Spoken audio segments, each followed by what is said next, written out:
Shalom Bapak Ibu Saudara yang terkasih di dalam Tuhan. Selamat beribadah di pagi hari ini.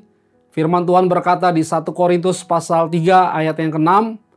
Demikian firman Tuhan, Paulus menanam, Apolos menyiram, Tuhan Allah yang memberi pertumbuhan. Bapak Ibu, saya percaya ketika kita datang kepada Tuhan beribadah dengan segenap hati, maka Tuhan akan memberi pertumbuhan bagi roh kita. Selamat beribadah Bapak Ibu, datanglah kepada Tuhan, mari kita berdoa. Bapa di surga, kami bersyukur pagi hari ini kami mau datang dengan penuh sukacita. Kami ingin beribadah dengan takut dan gentar Tuhan.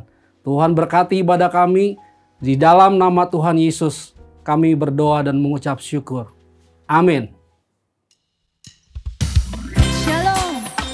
Saya percaya Allah senantiasa melimpahkan kita dengan kasih dan kebaikan-Nya. Mari kita puji Dia dengan sukacita. Amin. Kami memuji Engkau Tuhan.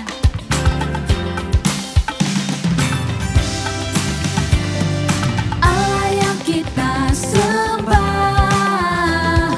Allah yang maha kuasa, malaikat tunduk diri, surga bumi puji Allah yang maha kuasa. Yesusku luar biasa, Yesusku luar biasa, Yesusku luar biasa, Yesusku luar biasa. Amin, amin,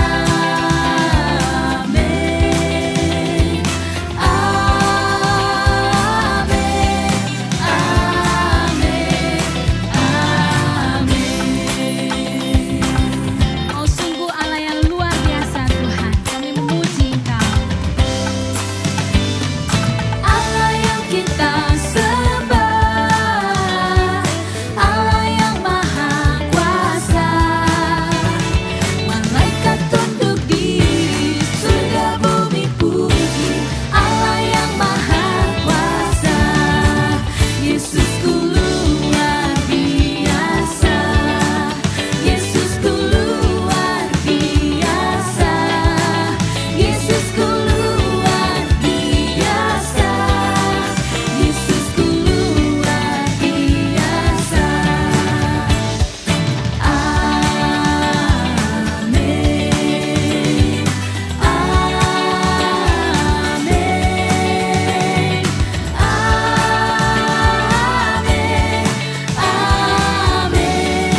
amin. Kasih setia Tuhan dari selama-lamanya untuk selama-lamanya bagi orang-orang yang takut akan Dia. Dan hari ini Dia mau mengingatkan setiap kita untuk jangan kau khawatir. Jangan kamu khawatir, burung di udara Dia pelihara. Jangan kamu khawatir, bunga di padang Dia hiasi. Jangan kamu khawatir, apa yang kau makan minum pakai. Jangan kamu khawatir, Bapa di surga memelihara. Amin, terima kasih Tuhan. Nyanyikan sekali lagi. Jangan kamu khawatir, burung di udara Dia pelihara. Jangan kamu khawatir, bunga di padang Dia hiasi. Jangan kamu khawatir, apa yang kau makan minum pakai. Jangan kamu khawatir, Bapa di surga memelihara. Amin, sukacitanya melimpah bagi kita. Oh giranglah, oh giranglah, Tuhan Yesus amat cinta pada saya. Oh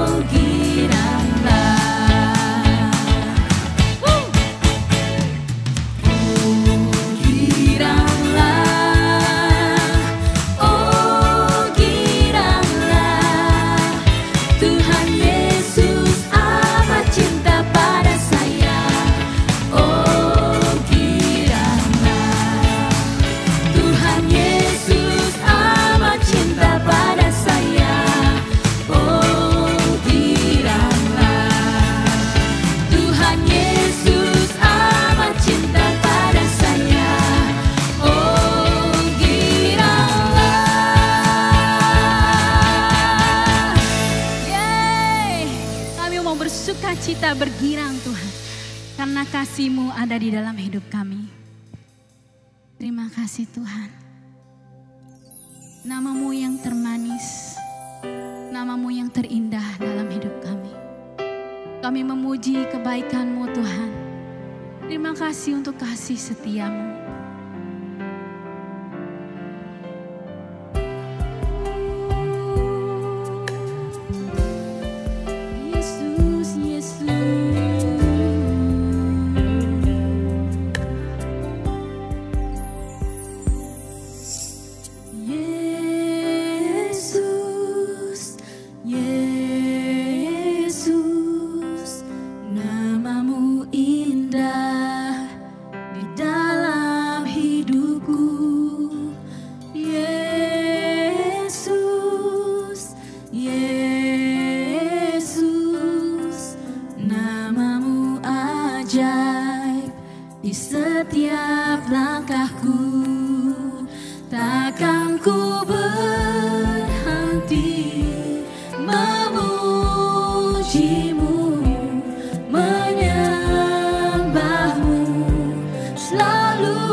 setiap hari. Terima kasih Tuhan untuk kesehatan, kekuatan, kebaikan Tuhan di dalam hidup kami. Kami mengucap syukur Tuhan. Hari ini Mazmur 34. Dalam perlindungan Tuhan, aku hendak memuji Tuhan pada segala waktu. Puji-pujian kepadanya tetap di dalam mulutku. Karena Tuhan jiwaku bermegah. Biarlah orang-orang yang rendah hati mendengarnya dan bersuka cita. Muliakanlah Tuhan bersama-sama dengan aku. Marilah kita bersama-sama memasyurkan namanya. Karena aku telah mencari Tuhan, lalu Ia menjawab aku dan melepaskan aku dari segala kegentaranku. Biarlah puji-pujian kepadamu tetap di dalam mulut kami Tuhan. Kami hendak memuji Engkau pada segala waktu Tuhan. Bukan hanya pada waktu baik saja Tuhan, pada waktu penuh berkat saja, tetapi ketika masa-masa sulit Tuhan, kami juga Tuhan mau tetap memuji Engkau Tuhan. Biarlah puji-pujian kepadamu tetap ada di dalam mulut kami ketika kami merasa susah sekalipun Tuhan. Karena kami percaya Engkau turut bekerja dalam segala sesuatu untuk mendatangkan kebaikan bagi anak-anak-Mu Tuhan. Tuhan, kita tidak pernah menjanjikan hari akan selalu panas atau hari akan selalu hujan. Tapi Dia janjikan Dia akan senantiasa menyertai kita melewati masa-masa di dalam hidup kita. Terima kasih Tuhan. Kau sungguh baik Tuhan. Karena itu kami senantiasa mau menaikkan pujian syukur kami karena kebaikan-Mu Tuhan. Takkan ku berhenti memuji-Mu, menyembah-Mu selalu. Setiap saat ku rindu dekat-Mu, menikmati kasih-Mu dan kemurahan-Mu di dalam hidupku selamanya. Takkan ku berhenti memuji-Mu, menyembah-Mu selalu. Setiap saat ku rindu dekat-Mu, menikmati kasih-Mu dan kemurahan-Mu di dalam hidupku selamanya. Menikmati kasih-Mu dan kemurahan-Mu, menikmati kasih-Mu dan kemurahan-Mu di dalam hidupku selamanya. Amin, amin. Terima kasih Tuhan. Kasih dan kebaikan-Mu nyata di dalam hidup kami. Kami memuji Engkau Tuhan. Terpujilah nama-Mu di dalam nama Yesus. Setiap kita yang menyembah Dia katakan, amin. Shalom, jemaat yang dikasihi Tuhan. Masih dalam suasana Imlek, saya mengucapkan Kyong Hee Sin Yen, yang tahun ini kita rayakan dalam segala kesederhanaan dan keterbatasan, karena kita merayakannya dalam suasana pandemi yang masih belum selesai. Nah, saya percaya Bapak Ibu Saudaraku, sekalipun dalam keadaan pandemi, tapi tidak mengurangi kekhusukan kita dan juga berbagi kasih tentunya di hari Imlek. Nah, Saudaraku yang dikasihi Tuhan, Nah, seperti fokus yang pernah saya sampaikan bahwa di awal tahun ini selama 3 bulan kita berbicara tentang kasih Bapa.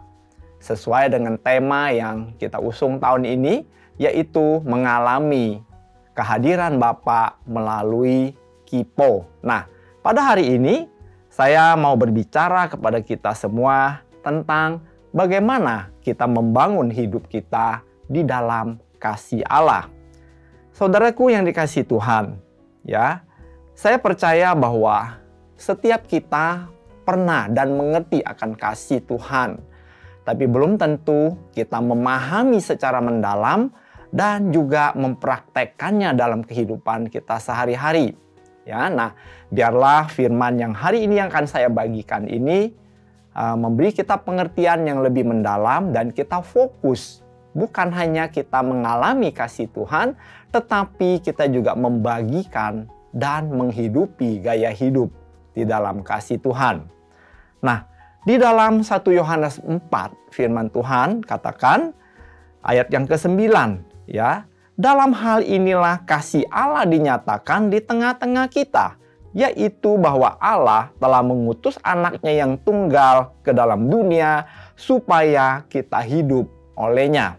Nah, dalam terjemahan MILT, Message Indonesian Literal Translation, dituliskan demikian. Dalam hal ini, kasih Allah telah dinyatakan di dalam kita.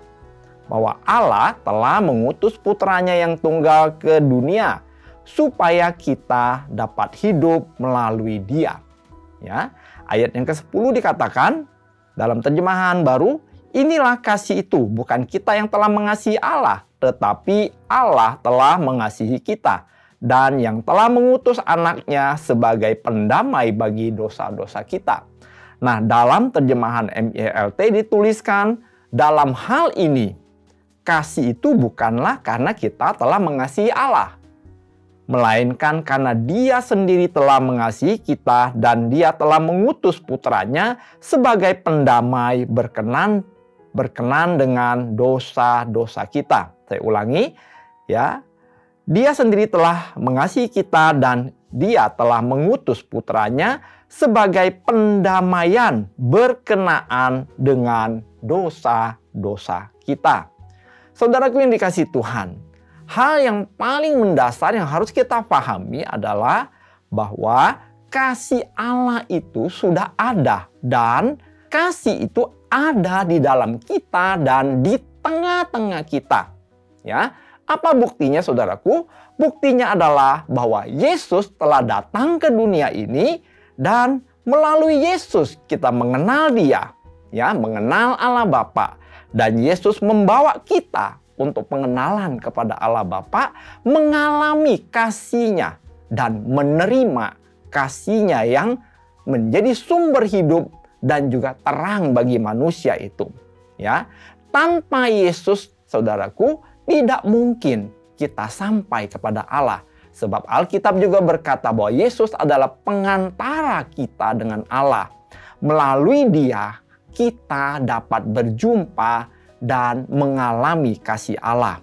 Ya, nah, hal ini menjadi dasar sekali bagi kita semua supaya kita mengerti.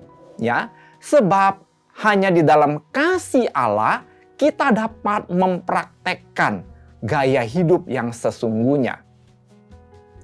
Saudaraku yang dikasihi Tuhan, ya, saya percaya bahwa kasih yang diberikan Allah itu adalah kasih yang sempurna dan diberikan kepada setiap orang yang percaya kepada Yesus sebagai Tuhan dan Juru Selamat. Nah, pada waktu orang mengakui Yesus adalah Tuhan, penguasa tunggal dan Juru Selamatnya, maka saat itu juga kasih Allah diberikan kepadanya. Ya, nah, kasih Allah itu adalah sebuah mukjizat buat kita semua, saudaraku. Ya, kenapa? Karena Allah mengambil inisiatif untuk lebih dahulu Dia mengasihi kita. Ya, caranya adalah Dia mengutus Yesus datang ke dunia ini menjadi penebus dan pendamai bagi semua dosa-dosa kita. Nah, bukti dari pendamaian itu adalah penebusan Yesus yang telah mati di kayu salib. Ia yang tidak berdosa dijadikan dosa karena pelanggaran kita. Dan melalui pendamaian itu, saudaraku, semua dosa kita ditanggung oleh Yesus di kayu salib. Ia menebus kita, dia menggantikan kita sebagai orang berdosa yang harus menerima hukuman. Dan kita mendapat anugerah mengalami kebebasan di dalam Tuhan. Nah, saudaraku yang dikasihi Tuhan, kita tidak dapat datang kepada Allah karena dosa kita. Sebab yang menjadi pemisah kita datang kepada Allah, yang menjadi penghalang kita datang kepada Allah adalah dosa yang telah ada di dalam diri kita. Ya, melalui Dia kita didamaikan, ya. Nah, Allah menerima kita dan memberikan kasih-Nya kepada kita karena Dia memberikan kita status sebagai orang yang dibenarkan, bukan karena perbuatan kita, tetapi karena karya penebusan Yesus di kayu salib. Ya, hal yang berbahagia bagi kita kalau kita mengerti tentang prinsip ini, bahwa kita adalah orang yang dimerdekakan bukan karena perbuatan kita, tapi karena anugerah Tuhan, yaitu melalui pengorbanan Yesus. Dia membebaskan kita dan menanggung semua hukuman dosa di kayu salib. Sehingga kita boleh menjadi pribadi yang diberi status sebagai orang yang dibenarkan. Nah, saudaraku, kalau kita sudah mengerti hal ini, hal yang kedua yang perlu kita praktekkan adalah mari kita mengubah pola hidup kita, gaya kita mengasihi dan memakai kasih, yaitu kasih yang diberikan Allah kepada kita, yaitu kasih agape, ya. Dan Tuhan memberikan perintahnya dalam Yohanes 13 ayat 34 dikatakan demikian. Aku memberikan perintah baru kepada kamu, yaitu supaya kamu saling mengasihi, sama seperti aku telah mengasihi kamu. Demikian pula kamu harus saling mengasihi. Nah, dalam terjemahan MILT dituliskan, aku memberikan perintah yang baru kepada kamu, supaya kamu mengasihi seorang terhadap yang lain, sama seperti aku telah mengasihi kamu. Demikianlah juga kamu harus mengasihi seorang terhadap yang lain. Nah, saudaraku yang dikasihi Tuhan, mengapa Tuhan Yesus memberikan kita perintah baru? Bukankah sudah ada perintah sebelumnya dan perintah itu adalah sempurna adanya, ya? Nah, perintah sebelumnya dikatakan adalah kasihilah Tuhan Allahmu dengan segenap hatimu, dengan segenap jiwamu, dan dengan segenap akal budimu, dan dengan segenap kekuatanmu.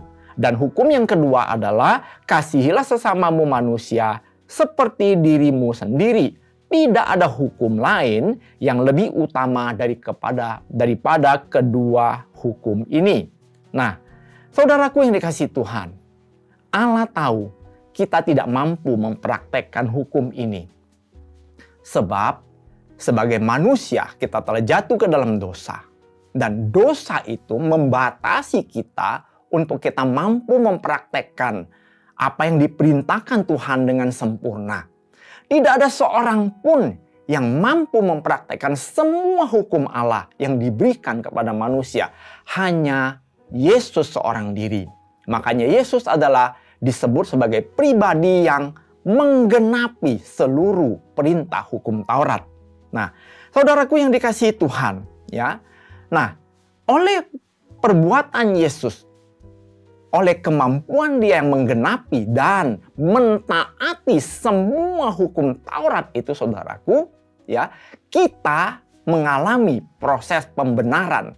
Kita mendapatkan status sebagai orang yang dibenarkan karena kita percaya penuh akan perbuatan Yesus. Dan melalui iman kita percaya kepada Tuhan.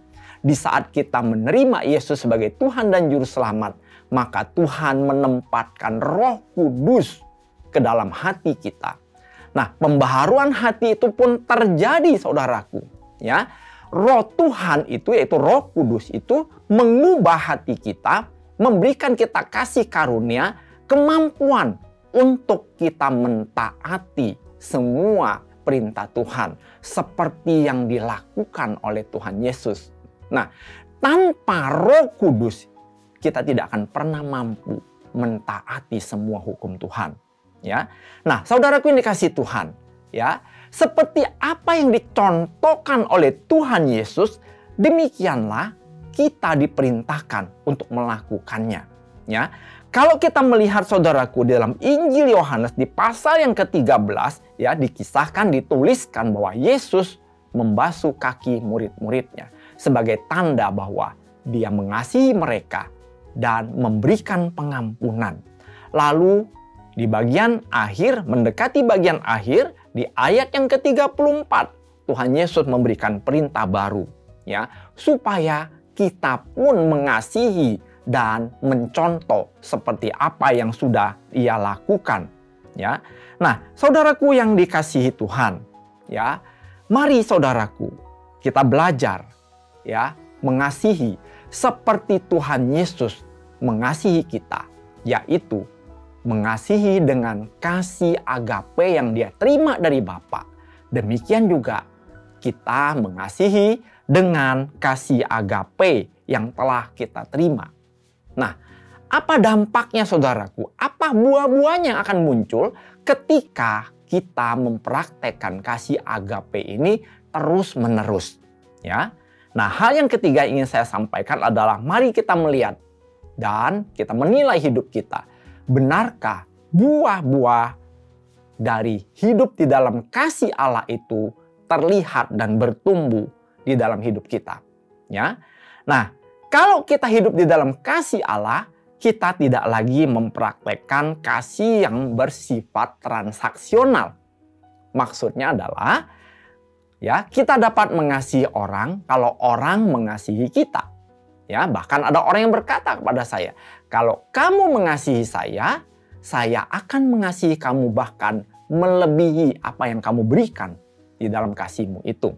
Ya, nah, Tuhan mengajarkan kita, Bapak Ibu Saudaraku, ya, untuk tidak mempraktekkan kasih transaksional. Sebab kasih transaksional itu adalah kasih manusia, bukan kasih Tuhan yang menjadi standar yang harus kita lakukan. Ya, dalam Matius pasal yang ke-5 ayat 46 dikatakan demikian. Saya akan bacakan buat kita. Ya, apabila kamu mengasihi orang yang mengasihi kamu, apakah upamu? Bukankah pemungut cukai juga berbuat demikian? Ya. Nah, Tuhan memberikan kita perintah, saudaraku, untuk mengasihi, ya, sesama kita dengan kasih agape seperti Ia mengasihi kita tanpa syarat, ya. Nah, kasih Allah itu adalah sempurna, saudaraku, ya. Nah, Tuhan juga mau kita menggunakan kasih yang sempurna itu, ya, untuk kita mengasihi. Dikatakan juga dalam Matius 5 ayat 48, saya akan bacakan, karena itu haruslah kamu sempurna, sama seperti Bapakmu yang di sorga adalah sempurna. Ya, nah, kasih yang dipraktekkan oleh Tuhan Yesus itu adalah kasih yang mampu mengasihi musuh.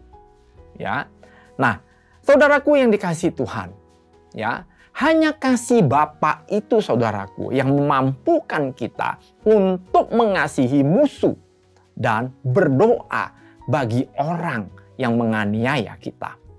Ya, nah, saudaraku yang dikasihi Tuhan, ya, Tuhan mau kita menyatakan identitas kita sebagai anak Allah, ya, mempunyai sifat-sifat yang sama seperti yang dimiliki oleh Allah Bapa. Ya, nah, saudaraku yang dikasihi Tuhan, ya, dalam Matius 5 ayat 45 dikatakan, karena dengan demikian kamu menjadi anak-anak Bapakmu yang di sorga, yang menerbitkan matahari bagi orang yang jahat dan yang baik, dan menurunkan hujan bagi orang yang benar dan orang yang tidak benar. Ya, bahkan dia katakan juga, saudaraku, supaya kita mengasihi musuh kita dan berdoa serta, ya, berbuat baik kepada mereka yang menganiaya kita. Nah, saudaraku yang dikasihi Tuhan, ya, karena kita menerima kasih yang sempurna itu di dalam hati kita, kita pun perlu mengasihi sesama kita dengan kasih yang sama, yaitu kasih yang sempurna. Ya, kemudian kita akan dimampukan untuk mengasihi musuh, sama halnya seperti Tuhan lakukan buat kita. Ya, kemudian kita juga harus belajar mengasihi semua orang tanpa memandang bulu, saudaraku. Ya, kemudian kasih ini juga adalah kasih yang rela berkorban. hal yang luar biasa yang Tuhan Yesus lakukan, saudaraku. Ya, nah, Tuhan Yesus mengasihi kita sampai memberikan nyawanya. Dalam 1 Yohanes 3 ayat 16, ya, dikatakan, demikianlah kita ketahui kasih Kristus, bahwa Ia telah menyerahkan nyawanya untuk kita. Kita pun wajib menyerahkan nyawa kita untuk saudara-saudara kita. Nah, saudaraku yang dikasihi Tuhan, ya, mungkin hal ini sulit untuk kita praktekkan. Ya, sebagaimana firman Tuhan juga sampaikan dalam Roma pasal yang ke-5, ya, bahwa mungkin ada orang yang mau mengasihi orang yang berbuat baik, ya. Nah, tetapi sekali lagi, tidak ada orang yang mau mati buat musuhnya. Saya akan bacakan Roma pasal yang ke-5. Ayat yang ke-7 dikatakan, sebab tidak mudah seorang mau mati untuk orang yang benar. Ya. Tapi mungkin untuk orang yang baik ada orang yang berani mati. Akan tetapi Allah menunjukkan kasih-Nya kepada kita oleh karena Kristus telah mati untuk kita ketika kita masih berdosa. Ya. Nah, ketika kita belum mengenal Allah, ketika kita masih menjadi seteru Allah, Yesus sudah mati untuk kita. Dia sudah menyediakan pengampunan untuk kita semua. Ya. Nah, saudaraku, sebagaimana firman Tuhan katakan, ya, mungkin ada orang yang rela mengasihi kita, tapi belum tentu ada orang yang mau memberikan pengampunan sampai menyerahkan nyawanya. Tapi itulah teladan yang diberikan Tuhan Yesus kepada kita. Suatu kasih yang sangat ajaib. Kasih yang luar biasa. Kasih yang menyelamatkan. Kasih yang menerima orang lain apa adanya. Kasih yang menghargai orang lain. Kasih yang sempurna itu telah diberikan kepada kita. Mari kita praktekkan. Mari kita hidup di dalamnya. Mari kita bangun dengan kasih yang telah kita terima dari Allah Bapa, yaitu kasih agape. Dan jadikan kasih agape ini sebagai dasar dan gaya hidup kita. Kiranya kasih karunia Tuhan menyertai kita, memampukan kita mengerti dan mempraktekkan apa yang firman Tuhan ajarkan hari ini. Mari saudara, saya ajak kita semua untuk berdoa. Kami mengucap syukur kepadamu Bapa. Sungguh sebuah perbuatan ajaib dan kasih yang ajaib. Bahkan Kau menempatkan Roh-Mu dan memberikan Roh-Mu ke dalam hati kami. Supaya kasih yang telah kami terima ini dapat kami praktekkan dan mengalir keluar dari hidup kami. Ampuni kami Tuhan kalau selama ini kami masih mempraktekkan kasih manusia. Kasih yang bersyarat, kasih yang transaksional, kasih yang tidak tulus, kasih yang tidak sempurna. Mulai hari ini Tuhan, kami mau belajar dan terus praktek untuk mempraktekkan kasih agape sebagaimana yang Engkau berikan kepada kami. Yaitu kami mau mengasihi semua orang tanpa memandang bulu. Kami mau menerima orang seperti Tuhan menerima kami apa adanya. Kami mau belajar hal yang sulit, yaitu mengasihi orang yang tidak tahu berterima kasih. Mengasihi musuh. Bahkan ajar kami Tuhan, supaya kami dapat mengasihi sampai seperti Tuhan Yesus lakukan untuk kami, yaitu sampai menyerahkan nyawa. Ajar kami juga Tuhan untuk mengampuni semua musuh-musuh kami. Mengampuni orang yang dengan sengaja ataupun tidak sengaja berbuat dan membuat kami disakiti. Ajar kami Tuhan dan pelihara pikiran dan hati kami supaya kasih Allah itu tetap ada dalam kehidupan kami, dalam hati kami. Dan kami bertumbuh menjadi pribadi yang tidak dapat dilukai seperti Engkau tidak dapat dilukai oleh anak-anak-Mu yang berbuat jahat.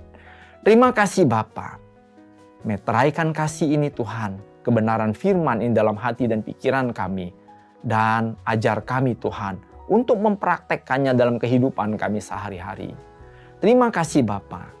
Kami mengucap syukur kepadamu dalam nama Tuhan Yesus Kristus. Amin. Haleluya. Puji Tuhan. Sungguh Allah kita adalah Allah yang luar biasa. Allah yang mengasihi kita sampai rela mengorbankan nyawanya. Melalui Yesus Kristus kita menerima kasih itu. Mari saudaraku, kita mau terima berkat Tuhan. Angkatlah kedua tanganmu dan arahkanlah hatimu kepada Tuhan. Allah yang adalah sumber kasih itu memberikan kita semua kasih karunia-Nya. Memberikan kita kemampuan untuk kita mempraktekkan kasih agape ini. Biarlah kasih itu mengalir melalui hidup kita. Kemanapun kita pergi, kemanapun kita melangkah, kasih Allah mengalir dan membawa dampak yang baik bagi banyak orang, bahkan di sekeliling kita. Diberkatilah hidupmu karena engkau hidup di dalam kasih-Nya yang sempurna. Kemanapun engkau pergi, kasih itu menyertaimu dan memperbaharui hidupmu. Dilindungilah hidupmu karena engkau dikasihi oleh Allah. Dalam nama Tuhan Yesus Kristus, kita semua yang menerima berkat berkata, amin.